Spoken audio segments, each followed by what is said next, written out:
ఏదో విధంగా గందరగోళం సృష్టించాలని అటు యువతపైన, మతాలపైన, కులాలపైన అనేక రకాలుగా కుట్రలు కుతంత్రాలకు పడ్డం జరుగుతోంది. అంటే ప్రతిపక్షంలోకి ముఖ్యమంత్రి పదవి పోయినప్పటి నుంచి, ప్రతిపక్షంగా అవతరించినప్పటి నుంచి ప్రతిరోజు కుట్రలకు పాల్పడడం జరుగుతోంది. అవే కుట్రలు అదే స్కెచ్ చేసుకుంటా పోవడం జరుగుతుంది. స్క్రీన్ ప్లే పేరుతో తప్పుడు ఆరోపణలు, దుష్ప్రచారాలు చేస్తూ రాష్ట్రంలో ఒక భయానక వాతావరణాన్ని క్రియేట్ చేయాలనే ఆలోచనతో జగన్మోహన్ రెడ్డి చేస్తున్న కుట్రలకు ప్రజలు ఎవరు పట్టించుకోకపోవడంతో ఇంకా రెచ్చిపోయి ఏదో విధంగా ఈ రాష్ట్రాన్ని అతలాకుతలం చేయాలా, ప్రజలను ఇబ్బంది పెట్టాలనే ఆలోచనకు జగన్మోహన్ రెడ్డి గారు కుట్రలు పడడం జరుగుతుంది. డిఎస్సి పైన అనేక రకాలైన దుష్ప్రచారాలు చేశారు. పాయింట్ మొత్తం అన్నింటిని కూడా సాక్ష్యాధారాలతో సహా మీరు ఆరోపించిన ప్రతి విషయాన్ని కూడా కూలంకషంగా వివరించడంతో కంగుతిన్న వైసీపీ మూకలు మళ్ళీ ఇప్పుడు కొత్తగా కులాన్ని ముందుకు తీసుకొని రావడం జరుగుతుంది. అంటే ఏది పడితే అది మాట్లాడడం. అంతకుముందు కవిత ఉంది, కవితకేది అనర్హం కాదని చెప్పి, అట్లా మీరు ఈ రాష్ట్రంలో ఏదో విధంగా అరాచకానికి ఏదైనా చేసి సరే ఈ రాష్ట్రంలో గందరగోళాన్ని సృష్టించాలా, ప్రజలు ప్రశాంతంగా ఉండకూడదనే ఒక ఆలోచనకు మీరు రావడం జరుగుతోంది. ఇప్పుడు కులాన్ని ముందుకు తీసుకొని రావడం జరుగుతుంది. మళ్ళీ 2014-19 మధ్య కాలంలో ప్రజా రాజధాని అమరావతి పైన ఏ విధంగా విషం చిమ్మారో మళ్ళీ అదే విధమైన విషాన్ని మళ్ళీ చిమ్మడం జరుగుతోంది. అది అమరావతి కాదు, కమరావతి అని చెప్పి మీరు, మీ మీడియా అనేక రకాలుగా దుష్ప్రచారాలు చేయడం జరిగింది.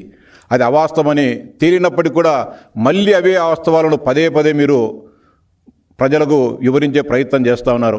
అందరూ కూడా కమ్మ సమాజానికి సంబంధించిన వారే అక్కడ భూములు కొన్నారు, వారే భూములు ఇచ్చారని చెప్పి మీరు పదే ఆరోపణలు చేస్తున్నప్పటికీ అవి వాస్తవ దూరమని మీకు తెలిసినప్పటికీ కూడా మీరు అదే మాట్లాడుతోంది.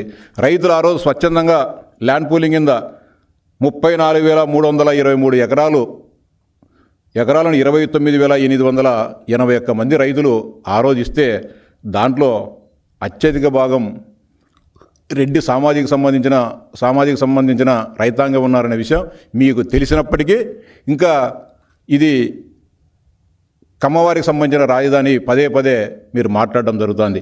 మొత్తం ఆ 34,323 ఎకరాలకు సంబంధించి మనం సమగ్రంగా పరిశీలిస్తే ఎస్సీలకు సంబంధించి రైతాంగం 32% ఉన్నారు, రెడ్లు 23%, కమ్మ సామాజిక వర్గానికి సంబంధించిన రైతులు 18% భూమిని, బీసీ సామాజిక వర్గానికి సంబంధించిన వారు 14% భూమిని, కాపులు 9% భూమిని, మైనారిటీలు 3% భూమిని, ఇతరులు 1% భూమిని ఇవ్వడం జరిగింది.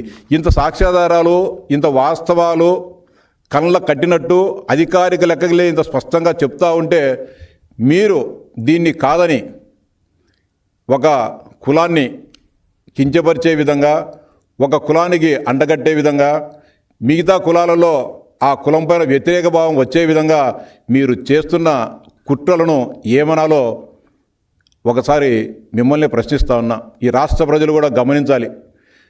అనేక రకాలైన అంటే వైఎస్ కుటుంబం మొదటి నుంచి కూడా తన రాజకీయ సామ్రాజ్య నిర్మాణం కోసం కులాలను, మతాలను, వర్గాలను అనేక రకాలుగా వాడడం జరిగి ఈ స్థాయికి రావడం జరిగింది.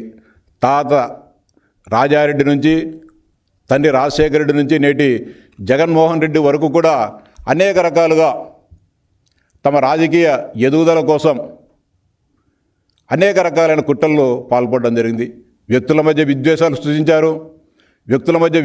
సృష్టించి వారిని హత్యలు చేసి రాజకీయ సౌధాన్ని నిర్మించుకున్నారు.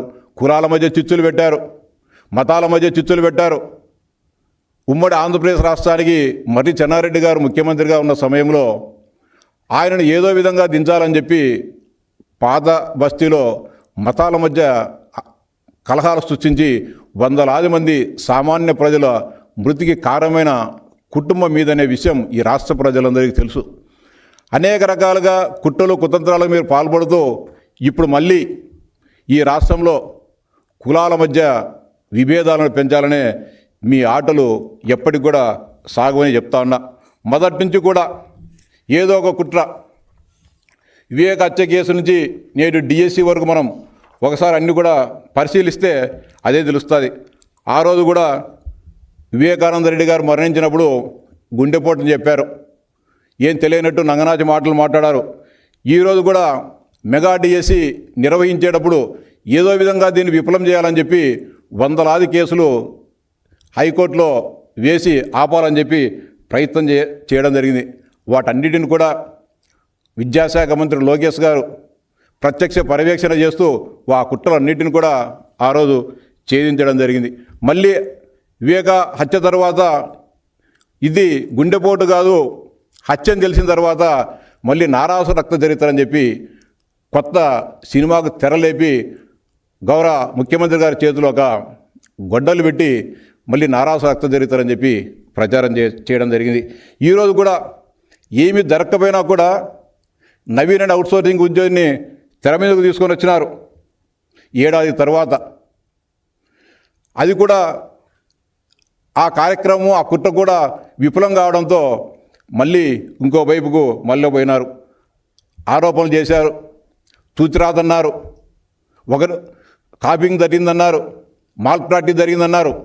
ఇవన్నీ కూడా ఉత్తయని చెప్పి తేలడంతో ఇది కంప్యూటర్ బేస్డ్ టెస్ట్ అని చెప్పి సాక్ష్యాధారాలతో చూపించిన వీటిని మీ కుట్రలను విఫలం చేయడంతో మళ్ళీ అది నమ్మలేదని చెప్పి ఇంకో దాంట్లో విన్నారు.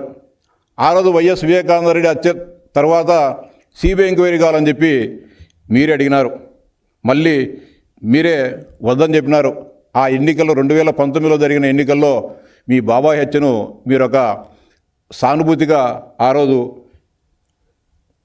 వాడుకోవడం జరిగింది. ఇప్పుడు కూడా డిఎస్సికి వచ్చే కొద్దీ 1:1 సర్టిఫికేట్ వెరిఫికేషన్కి మేము పిలిచినామని చెప్పినా కూడా మీరు వినరు. సర్టిఫికేట్స్ వెరిఫికేషన్ చేసినంత మాత్రాన ఉద్యోగాలు ఇచ్చినట్లు కాదు. అన్ని రకాల పత్రాలను పరిశీలించిన తర్వాత రిజర్వేషన్ ప్రక్రియను అన్నిటిని కూడా అమలు చేసిన తర్వాతనే మేము ఫైనల్ సెలక్షన్ లిస్ట్ ఇచ్చినామన్నా కూడా దాన్ని నమ్మరు. దాన్ని కూడా అనేక రకాలైన కుట్రలు చెప్తారు. వాటిని కూడా హారిజాంటల్ రిజర్వేషన్, వర్టికల్ రిజర్వేషన్ సంబంధించి సాక్ష్యాధారాలతో మీరు ఏదైతే ఆరోపణలు చేశారో, మీ పక్కన 2-3 అభ్యర్థులు కూర్చోబెట్టుకుని ఆరోపణలు చేశారో వాటన్నిటిని కూడా కేటగారికల్గా మేము సవివరంగా వివరిస్తే దీన్ని వదిలేసి మళ్ళా ఇంకో దానికి విన్నారు. మళ్ళీ ఆ రోజు సొంత బాబాయిని వాళ్ళ కుటుంబ సభ్యులే చంపినారని చెప్పి కూడా మీరు మాట్లాడారు. ఏది వివేకానంద రెడ్డి అల్లుడు కానీ వాళ్ళ కూతురు కానీ వాళ్ళే చంపినారని చెప్పి వ్యక్తిత్వ హననం ఆ రోజు చేయడం జరిగింది. ఇప్పుడు కూడా మళ్ళీ డిఎస్సి కాడికి వచ్చే కొద్దీ పై అన్నీ కూడా అన్ని